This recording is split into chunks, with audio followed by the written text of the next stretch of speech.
Let me tell you something you already know, but probably don't want to admit. The hardest person you'll ever have to control in life is yourself. It's not your boss, not your family, not your friends, it's you. Because here's the truth, self-discipline isn't about being tough or stricter. It's about deciding right here, right now, that your future matters more than your excuses. When most people hear the word discipline, they instantly think of punishment. They think of something harsh, something rigid, something that takes the fun out of life. But let me flip that on its head for you, because that belief is what's been holding you back. Discipline isn't punishment. Discipline is freedom. Let me explain. Think about the areas of your life where you feel the most stuck. Maybe it's your health, maybe it's your money, maybe it's your career. You say you want freedom in those areas. Freedom to feel good in your own skin. Freedom to not be stressed every time a bill shows up. Freedom to actually enjoy the work you do instead of just clocking in and out. Here's the catch. You don't get freedom without discipline. Without it, you're not free, you're trapped. Trapped by impulses. Trapped by excuses. Trapped by the constant tug of war between what you want right now and what you really want long term. Let me give you a simple example. Imagine two people. Person A says, I don't want to be disciplined with my money. I want to buy whatever I want, whenever I want. That's freedom. Sounds good, right? But what actually happens? They spend without thinking. They rack up debt. They live paycheck to paycheck. And guess what? Now they don't have freedom. They're tied down, stressed, and always at the mercy of circumstances. Person B, on the other hand, says, I'm going to discipline myself with my money. I'm going to spend less than I earn. I'm going to save. I'm going to invest. I'm going to think before I swipe my card. Does that feel restrictive in the moment? Sure. But a year later, 5 years later, 10 years later, this person has freedom. Freedom to say yes to opportunities. Freedom to sleep at night without anxiety. Freedom to live life on their terms. That's what discipline really is. It's the trade-off that buys you freedom tomorrow. And this applies everywhere. Discipline with your health gives you the freedom to move, to play, to live longer without being chained to medications or constant fatigue. Discipline with your time gives you the freedom to create, to rest, to spend time with people you love without guilt. Discipline with your habits gives you the freedom to stop being reactive and start being intentional about the life you're building. See, when you skip discipline, you're not escaping rules. You're handing over control. You're letting your impulses drive the car. And your impulses, they don't care about your dreams. They care about what feels good right now. Eat the cookie, skip the workout, spend the money, stay in bed, scroll a little longer. It's easy. It's tempting, but it comes with a cost. That cost is your freedom. Here's the mindset shift. Every time you practice discipline, you're not restricting yourself. You're choosing yourself. You're saying, I'm worth more than this impulse. I'm worth more than this short-term comfort. I care about where I'm going, not just where I am right now. Think of discipline like a key. On one side, it might look small, maybe even boring. But what does a key do? It unlocks doors. And the doors discipline unlocks are the doors to the exact life you've been dreaming about. The freedom to build a business, to travel, to take care of your family, to feel good about yourself. Not just for 5 minutes, but for the rest of your life. Now, I'm not saying it's easy. If it were easy, everybody would be disciplined. What I am saying is, it's worth it. And it starts with a choice. Right here, right now. Are you going to keep treating discipline like a punishment, like a cage that keeps you from enjoying life? Or are you finally going to see it for what it really is? The doorway to freedom. Because the truth is, you don't have to be perfect. You just have to start. You just have to decide that your future is worth more than your excuses. And once you do, you'll discover something amazing. Discipline doesn't take away your freedom. It gives it back to you. Let's get one thing straight. Motivation is a liar. Motivation tells you it'll always be there for you. That you'll wake up every morning feeling ready to crush the day. That you'll want to go to the gym, finish the project, or stick to the plan. But when it actually counts, when your alarm goes off at 5 a.m., when the deadline looms, when temptation shows up, motivation is nowhere to be found. It's like a flaky friend who only shows up when it's convenient. And yet, most people spend their whole lives waiting on it. They say, I'll start when I feel ready. Or I'll change when I'm motivated. Do you realize what that means? It means they're giving their entire future over to a feeling that can't be trusted. Because that's what motivation is, a feeling. And feelings are fleeting. They come and go. They rise and fall. They're influenced by how much sleep you got, what you ate, how stressed you are, even by the weather outside. Do you really want to bet your future on something that's shaky? Here's the truth: motivation might get you started, but it will never carry you across the finish line. The people you admire, the ones who look unstoppable, who seem to always have it together, they're not relying on motivation. They're relying on discipline. Discipline is what steps in when motivation checks out. Let me paint you a picture. You've decided you want to run a marathon. Day one, you're fired up. You've got the playlist ready, new shoes laced up, maybe even a fancy app to track your miles. You're motivated. Day two, you're still riding that wave. But by day 7, when your legs are sore and your schedule is packed, guess what? Motivation isn't enough anymore. You don't feel like running, and if you rely on motivation, you'll quit. But if you rely on discipline, you'll run anyway. Not because you want to, but because you said you would. That's the difference. Discipline is the bridge between where you are and where you want to be. Motivation is like the spark that lights the match. But sparks fade. Discipline is the fire that keeps burning. Now, here's the best part. Once you start relying on discipline instead of motivation, you stop being at the mercy of your moods. You stop waiting to feel like it, and that's where the power is. Because let's be real, you're not always going to feel like it. You're not going to feel like eating healthy every day. You're not going to feel like studying. You're not going to feel like making that tough phone call or putting the extra hours. But discipline doesn't care how you feel. Discipline is a decision. Think about brushing your teeth. Do you wake up every morning motivated to brush your teeth? Do you give yourself a pep talk in the mirror? Of course not. You just do it. Why? Because you've trained yourself. It's automatic. That's what discipline does. It turns effort into habit. And when it's a habit, it's not about motivation anymore. It's about identity. Here's the thing, if you only do the work when you're motivated, you're never going to get the results you want. Motivation might get you through the first week. Discipline gets you through the years. And success, real, lasting success, is built over years, not days. So the next time you catch yourself waiting for motivation, stop, it's not coming. And even if it does, it won't stick around long. Instead, ask yourself, what would discipline do? What would the version of me who's already reached my goals choose right now? And then do that, even if you don't feel like it, especially if you don't feel like it. Because here's the secret: once you take action, motivation often shows up. It's not the cause, it's the effect. Motivation doesn't create discipline, discipline creates motivation. You act first, and then the feeling follows. That's how you win. So don't wait to feel ready. Don't wait to feel motivated. Start, move, do. And when motivation fades, and it will, let discipline carry you the rest of the way. Everybody wants the big win, the breakthrough, the dramatic transformation. We love the idea of overnight success because it sounds fast, exciting, and easy. But let me hit you with the truth.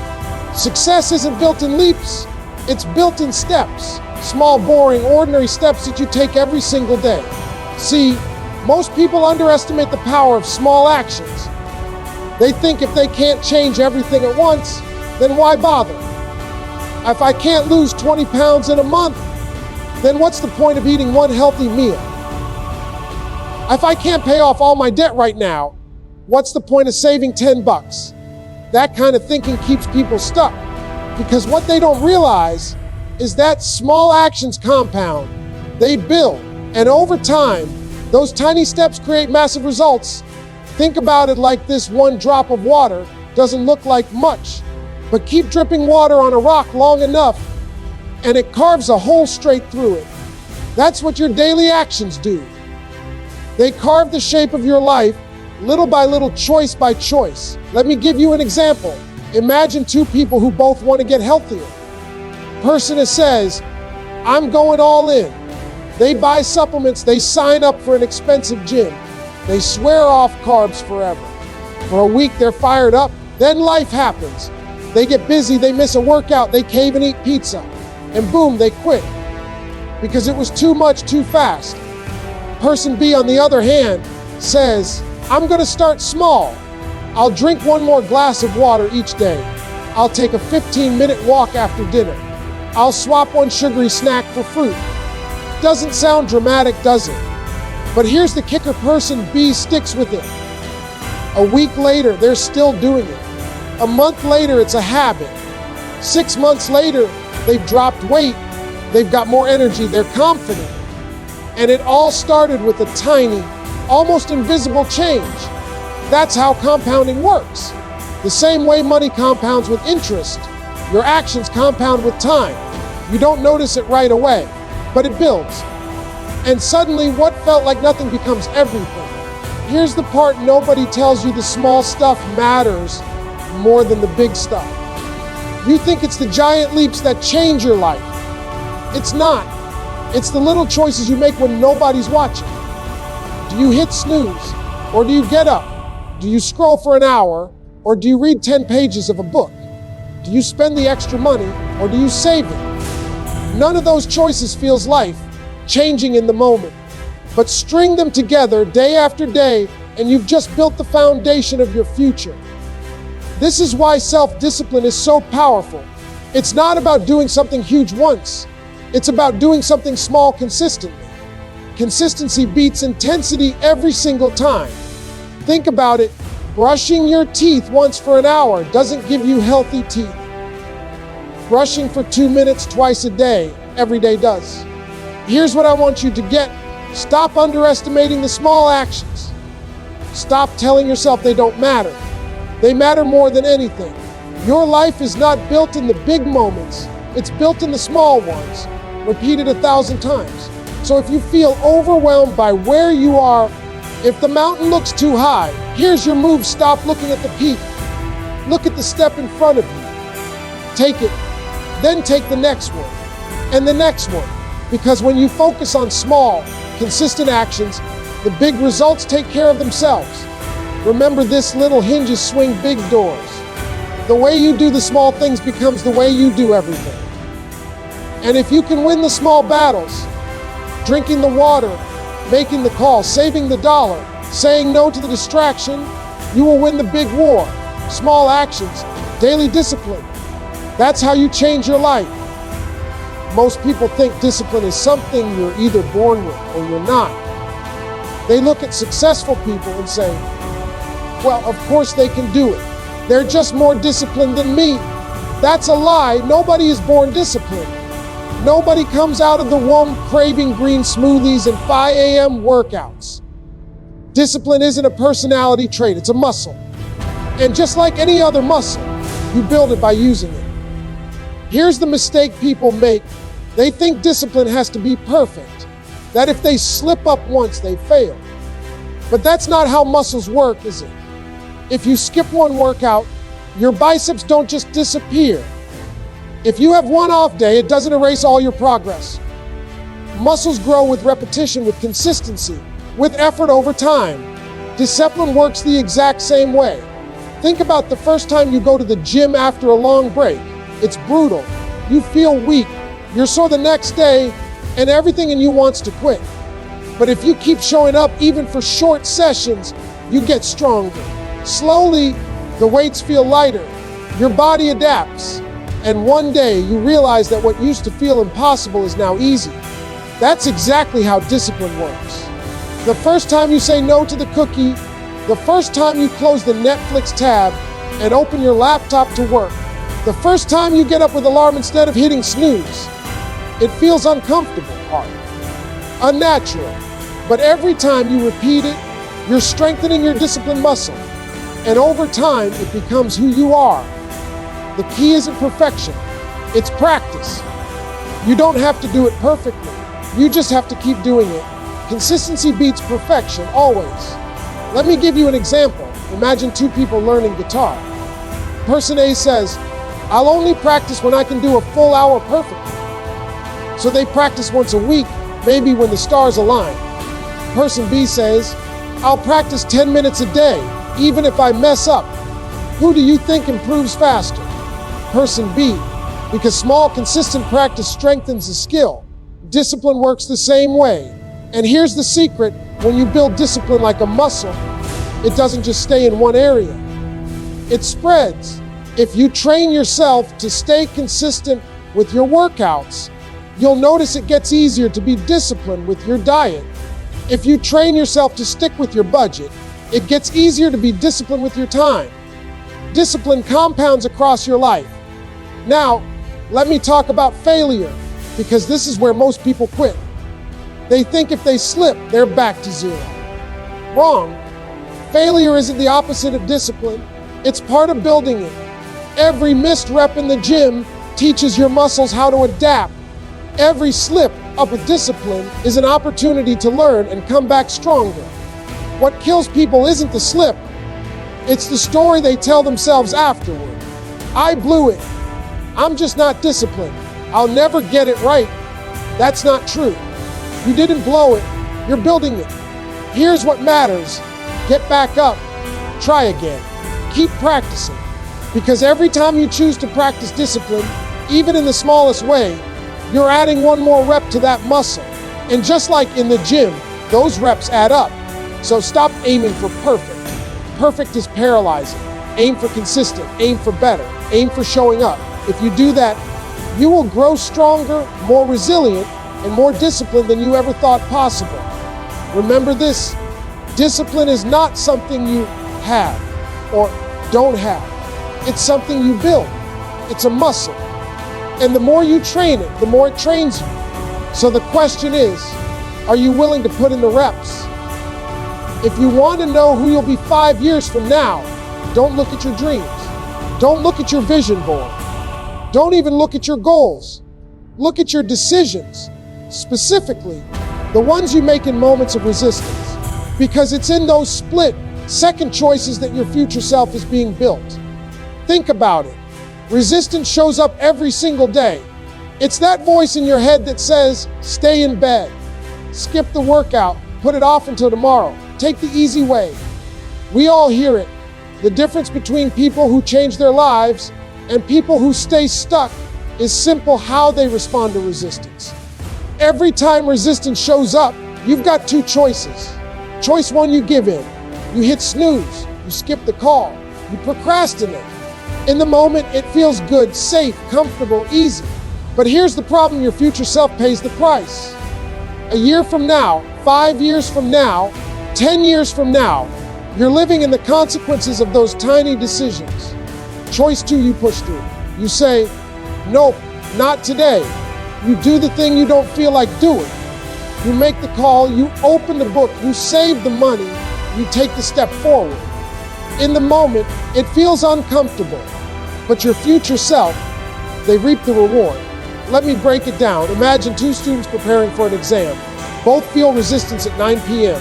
When Netflix is calling, student A gives in, just one episode, then another, then another. They go to bed late, tired, unprepared.